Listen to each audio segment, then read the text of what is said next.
Welcome back, and I'm glad you're still tuned into Urban TV watching Hashtag. Like I said, about a week ago, the Forbes lists listing the 30 under 30 were released last week, and Forbes described these people as young and ambitious individuals in the fields of business, politics, science, technology, whose ambitions are way bigger than job seeking and career ladders. And none was Ugandan, obviously, but like I said, in studio, I have people who I believe if we were to make a 30 under 30 for Uganda, they would be contenders. I'll start with you, Ian. You're 21 years old, you're a CEO, you're running a company, you've co-founded one of the biggest entertainment websites in Uganda. What is it about you that makes you run a business right now when most of your friends are actually maybe borrowing cars to impress girls in campus? It comes back to many things. Most of the time, we have those awakenings in our life. For example, when you're being born, you get that awakening. That's where you actually get to understand the meaning of life, and you realize, why am I here? Why am I doing this? So I got one such an awakening, and I decided that I only have one life, and this is the time to live it, and this is the time to go right ahead and choose entrepreneurship. Hopefully, you'll be sharing a lot more about that particular awakening. But Peter, you got some experience, you worked for different companies, but something pushed you so much that you had to borrow to start a company. Yes. Many people would be saying, you're a young man, why do you have to go to the extent of borrowing to start a company? What was pushing you? I think for me it started from, I was at a place where I felt disappointed, and I would see certain things around me that didn't look right, and I kind of felt like I could be that difference, I could be that change. Okay. And to be honest with you, when you look around, businesses left are just structures, tall buildings with people in them, and we don't have many leaders out there, you know. We have people managing companies, but it's not easy to come across leaders, you know. Yeah. So for me, one of the first things I set out to do was to start a company with a few friends and try to lead them in a direction that I felt was unique and different from what everyone else was doing, and somehow it just worked out. Okay. Yes. Wow. You took the courage and started the company. Ian, I think it's time you share with us more about that awakening. Technology Wizards is the breakthrough maybe you had that we know about, which you started at 18. Has technology been that great equalizer for you that has made you be able to run a business which most people would think maybe you should be run at 30 or 40 with more experience?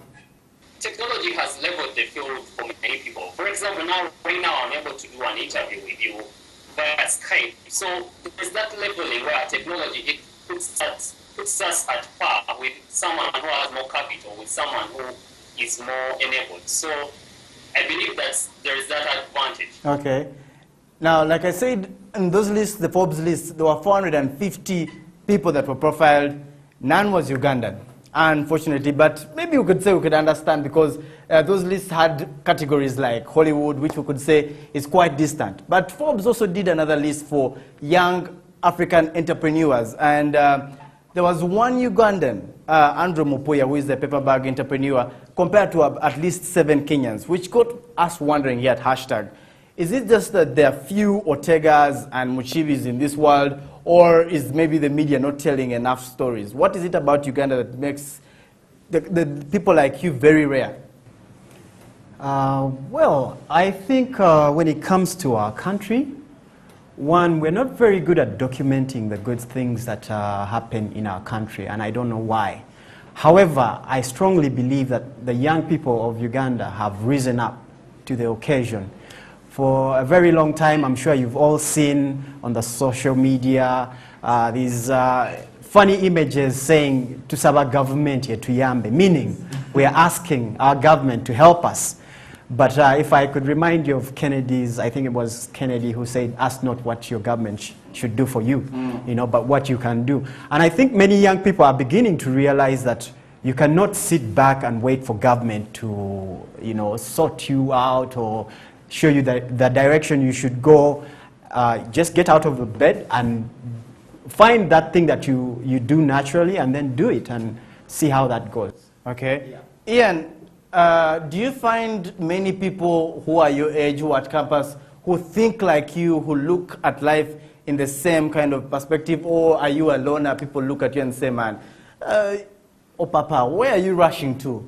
Oh, come on, there are so many people who are like me. Actually, some of them are even younger than me. I think they have not just got the exposure, or they have not been able to be opened up to that other world. So I believe the media looks out for the common figures, the normal people that we've kept on seeing the same stories. So we don't really get that exposure. So I believe if the media began looking out for them, they will see them. There are so many. Just even if you concentrated on Kampala, you will be able to get them. All right. Hashtag here is trying to do its part by making sure that we make 30 under 30 for Uganda a trend, and hopefully we can start it. It can happen every year that we profile young people who are actually making a difference in their communities. Now, I would like to, as we wind up this conversation, would like to construct and try to draw a picture of young people's DNA. I'm going to ask each one of you something to do with attitude. Your attitude towards money. Would you rather have money today or tomorrow? That's a good question, you know, because I believe when you wake up in the morning and you see people walking on the streets, you kind of ask yourself, what is motivating them? What is getting them to get out of their beds and go do something, you know? So I think money is important, and money can help us achieve many, many great things. But one of the things you said is attitude, you know, and I think us as young people, we need to check ourselves and find out what, yes, we want this money, but for what? Like you said, is it to buy cars and impress girls, or to set up a kiosk that can provide cheap meals for people who cannot afford to eat in the Serena, or, you know, so how we use this money, I think, is the most important thing. So if you ask me money today or money tomorrow, yeah, I'll say money today is great, but it comes down to how my thinking is towards that money. Yes. Okay. And we're still trying to construct the picture of how we, the youth, are actually thinking. So I'm going to come to you, Ian. If you had all the money you need in today, would you still work? It's about the passion. The money is that reward for doing what you love. So whether I had all the money or not, it wouldn't make a difference. I would still work. I would still do the same things I do. Okay. Because if I would just sit there and not do anything.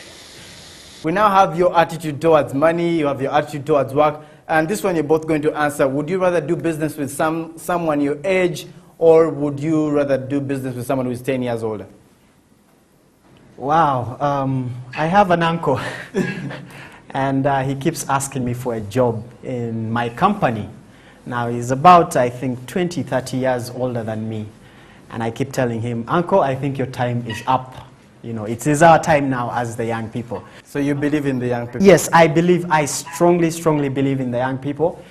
In my company, I'm the oldest, you know, and everybody in the company is younger than me. So it comes to show that as young people, we can do these things. We can believe in ourselves and step up to the plate and do amazing things. Lastly, from you, Ian, do you believe in young people? Would you rather work with someone your age, or would you prefer someone much older with experience and much seniority? I would prefer someone younger, because young people are so innovative, they are so creative, they come up with solutions to problems at the clock, and so it's better. But I also wouldn't say I don't need the older people, because they have that bank of experience that you can't ignore. I mean, right, they have seen it. It's like an old river that has walled all those places. So you need both. But I would say, for a startup, I would prefer a young person. All right.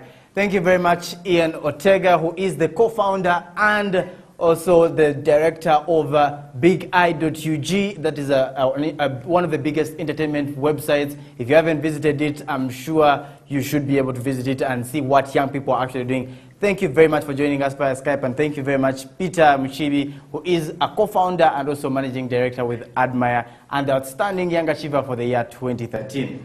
Thank you very much, Daniel, for having me. All right.